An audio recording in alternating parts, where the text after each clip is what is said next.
Morning friends. આજે આપણે વિધેયનો પહેલો પ્રકાર જોઈશું, તદેવ વિધેય. એને ઇંગ્લિશમાં આઇડેન્ટિટી ફંક્શન કહેવાશે. જો વિધેય F from capital R to capital R y is equal to F of X is equal to X, comma for all X belongs to capital R માટે એફ ઇઝ ઇક્વલ ટુ છગડે કૌંસમાં ક્રમયુક્ત જોડમાં X comma Y કે જ્યાં y is equal to F of X is equal to X for all x equal to y belongs to capital R, અથવા y અને x સરખા જ છે તો આપણે આવું પણ લખી શકીએ f is equal to છગડે કૌંસમાં ક્રમયુક્ત જોડમાં x, x કે જ્યાં y is equal to f of x is equal to x for all x belongs to capital R. બરાબર છે? ચાલો માટે હવે આનો x યા ઉંચકી લો, તે પ્રદેશ જ થવાનો છે તો f નો પ્રદેશ બરાબર x x યામ x છે પણ કોણ four all x belongs two R એટલે પ્રદેશ કેટલો આવી ગયો કેપિટલ R. f નો વિસ્તાર ચાલો y યામ ઉચકશો તો એ પણ x જ છે બરાબર, પણ four all x belongs two R છે એટલે વિસ્તાર કેટલો આવી ગયો f નો કેપિટલ R. ઓકે, હવે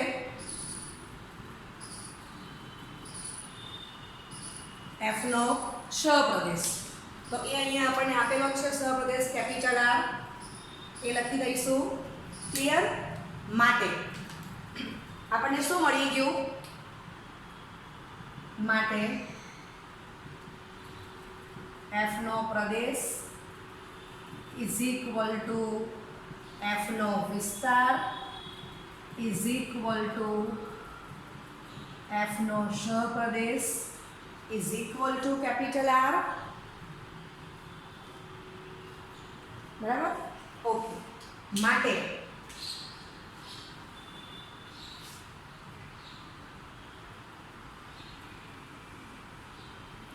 આ ત્રણે ત્રણ ઇક્વલ થાય છે. f નો પ્રદેશ ઇઝ ઇક્વલ ટુ f નો વિસ્તાર ઇઝ ઇક્વલ ટુ f નો સહપ્રદેશ is equal to capital R. માટે f એ R થી R પરનો તદેવ વિધેય છે બરાબર. માટે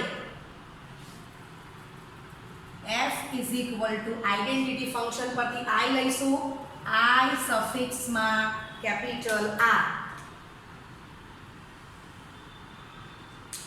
બરાબર છે? આ તમારો f છે. સમજણ પડી ગઈ? તો આ તમારું તદેવ વિધેય થઈ ગયું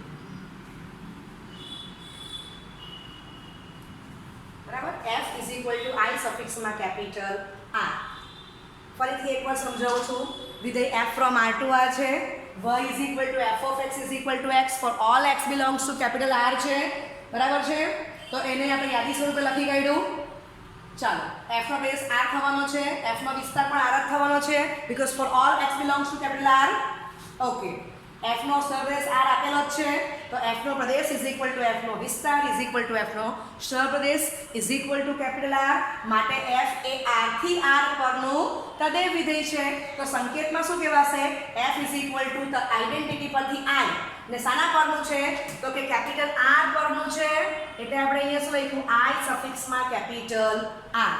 ઓકે, હવે આપણે એને આલેખથી સમજીશું.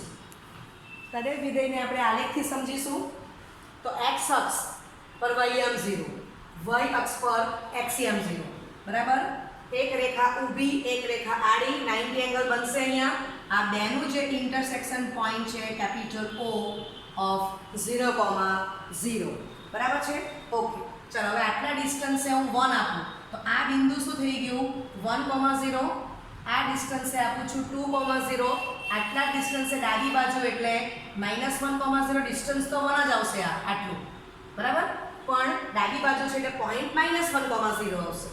તો ત્યાર પછી આ પોઈન્ટ -2, 0 છે. y અક્ષ પર x m 0 આ પોઈન્ટ થશે, એ કોણ થશે? 0, 1. આ થશે 0, 2, 0, -1, 0, -2 બરાબર. પાંચમા છઠ્ઠા ધોરણથી ખબર છે કે ભાઈ સંખ્યા રેખા પર 0 ની જમણી બાજુએ ધન સંખ્યા આવશે, ડાબી બાજુ ઋણ સંખ્યા બરાબર. y અક્ષ પર ઉપર તરફ ધન સંખ્યા, નીચે તરફ ઋણ સંખ્યા બરાબર. એનો જ ઉપયોગ કર્યો પણ આપણને ખબર કે x અક્ષ પર y 0 છે એટલે આપણે એને યામ સ્વરૂપે લખી દીધેલું છે.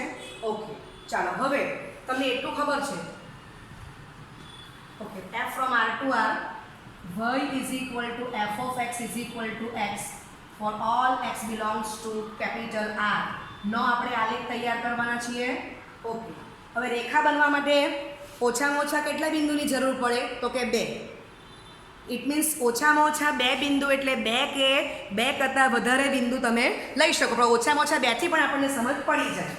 ઓકે, ચાલો તો હવે અહીંયા હું લખું છું કે આ તમારો x યામ છે અને આ તમારો y યામ. બરાબર?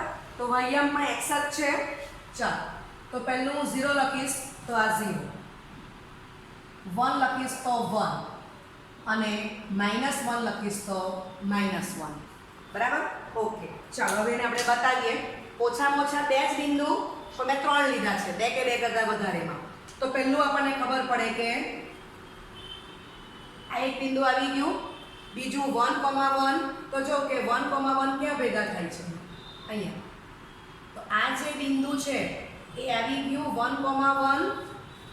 ચાલો આ બાજુ આ ક્યાં ભેગા થાય છે? તો કે અહીંયા -1 x યામ -1 y યામ -1. બરાબર છે?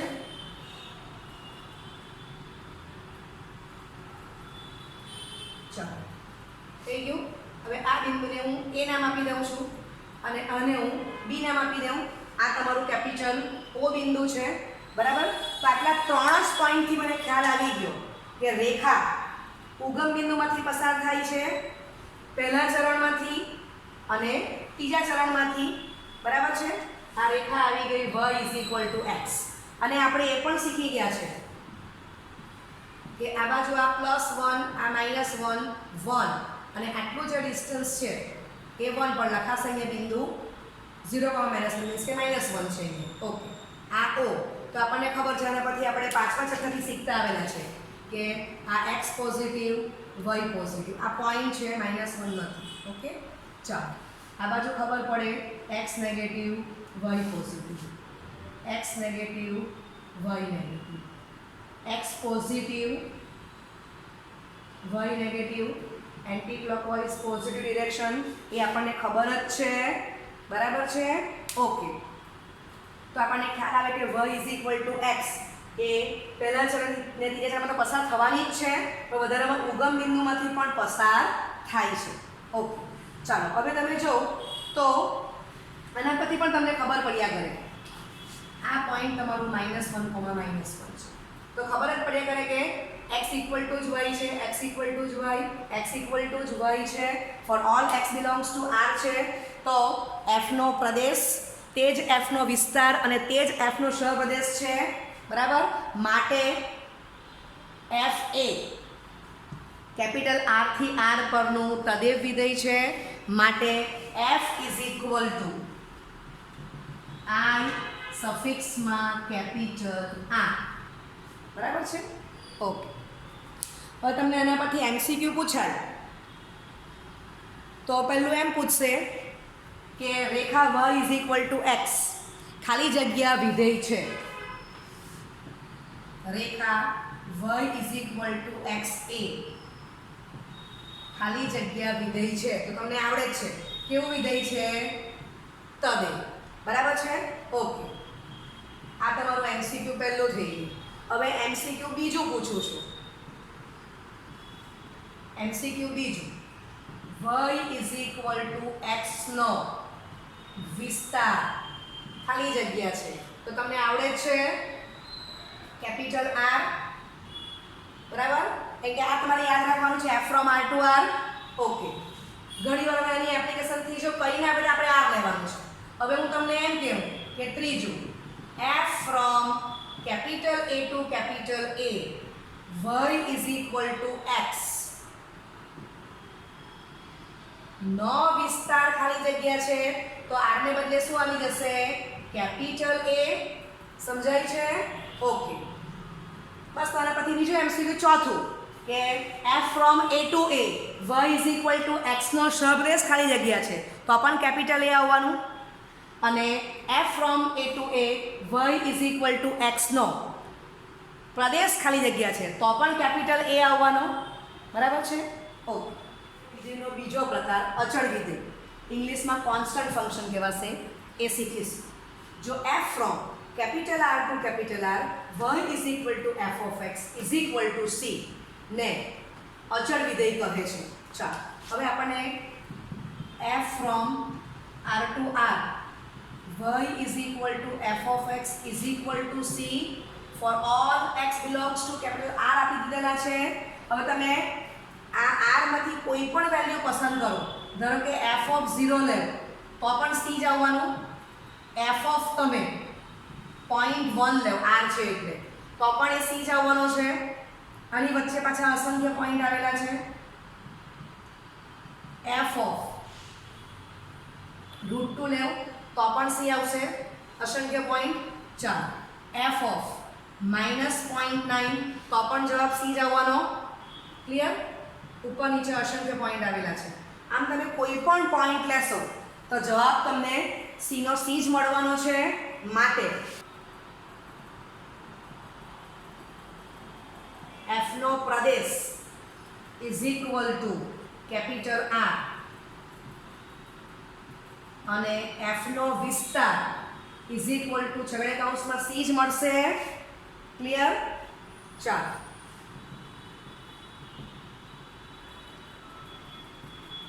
એફ નો પ્રદેશ is equal to capital R. સમજાય છે? માટે આપણે અહીંયા શું કહી શકીએ કે અચળ વિધેય હોય તો હંમેશા એનો વિસ્તાર છગડે કૌંસમાં અચળ જ આવશે. અચળ સી હોય તો સી મૂકી દેવાનો, બરાબર છે? ઓકે. માટે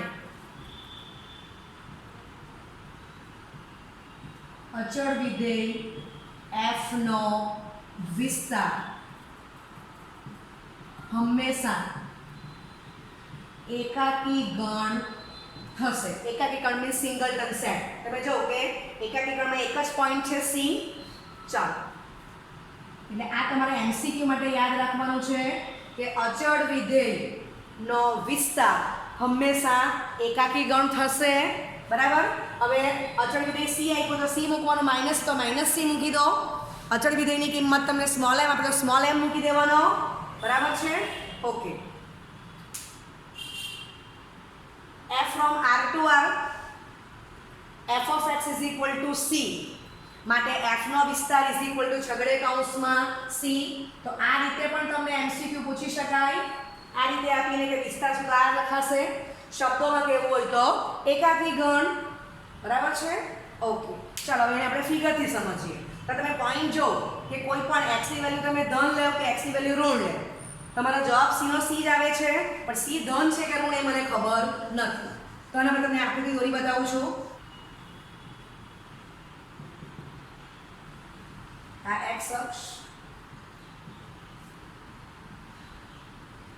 આ y અક્ષ 0 1 2 -1 -2 આ 1 2 -1, બરાબર? ઓકે. હવે તમે જો કે 0 લેવ છો તો પણ સી જ આવે છે, 1 લેવ તો પણ સી જ આવવાનું છે. ઓકે. તો આમ લખી શકું, ધારો કે આ સી ની વેલ્યુ તેમને હું આપી દઉં છું કે 2. તા થઈ ગયું y is equal to C. x અક્ષને શું કહેવાય? y ઇક્વલ ટુ 0 રેખા. તો y ઇક્વલ ટુ 0 ને સમાંતર રેખા આવી ગઈ. y is equal to C ને સી ની વેલ્યુ 2 આપેલી છે. સમજાય છે? ઓકે. તો મેં અહીંયા સી ની કિંમત 2 પસંદ કરેલી છે. માટે હું શું કહેવાની? f નો વિસ્તાર ઇઝ ઇક્વલ ટુ છગડે કૌંસમાં સી ઇઝ ઇક્વલ ટુ છગડે કૌંસમાં 2. બરાબર છે? સી ની કિંમત મેં 2 પસંદ કરી. ઓકે. ચલો હવે આ જ દાખલામાં હું સી ની કિંમત ઋણ પણ લઈ શકું. તો હવે હું એમ લેમ કે ધારો કે f y is equal to f of x is equal two -2 is equal to C. તો આ x અક્ષ y બરાબર 0, આ y અક્ષ તો x બરાબર 0, બરાબર છે? ચાલો હવે આ 0 આ પોઈન્ટ 1, આ -1, આ -2, આ 1, આ બાજુ -1. હવે c ની કિંમત મેં -2 પસંદ કરેલી છે, તો તમે કોઈ પણ પોઈન્ટ લેવો, બરાબર, આ 1 લેવો તો બી તમને આ -2 જ મળવાના. કોઈ પણ પોઈન્ટ લગાવજો તમને -2 જ મળશે. તો બધાને ભેગા કરી નાખો એટલે આ રેખા કઈ આવી ગઈ? y c is equal two -2. c ની વેલ્યુ -2 મૂકી દેવું. સમજ પડી ગઈ? માટે c ની વેલ્યુ -2 આપી હોય તો f નો વિસ્તાર ઇઝ ઇક્વલ ટુ એકાકી ગણમાં કોણ લખશું? c ને c ની વેલ્યુ મૂકી દો -2. સમજાય છે? ઓકે. હવે તમે આના પરથી આપણે એટલું કહી શકીએ કે f નો વિસ્તાર is not equal to f નો સહપ્રદેશ કેપિટલ R, બરાબર છે. તો આના પરથી બીજો એક MCQ બને કે f એ ખાલી જગ્યા વિધેય છે તો જવાબ શું આવશે? અવ્યાપ્ત. ક્લિયર? હું વિસ્તાર અને સહપ્રદેશ શોધું છું પણ એ બંનેની વેલ્યુ સરખી નથી, માટે એ f એ અવ્યાપ્ત વિધેય છે એમ કહેવાશે. ઓકે. તો હું આશા રાખું છું કે તમને અચળ વિધેય પરફેક્ટ આવડી ગયું છે. Thank you very much.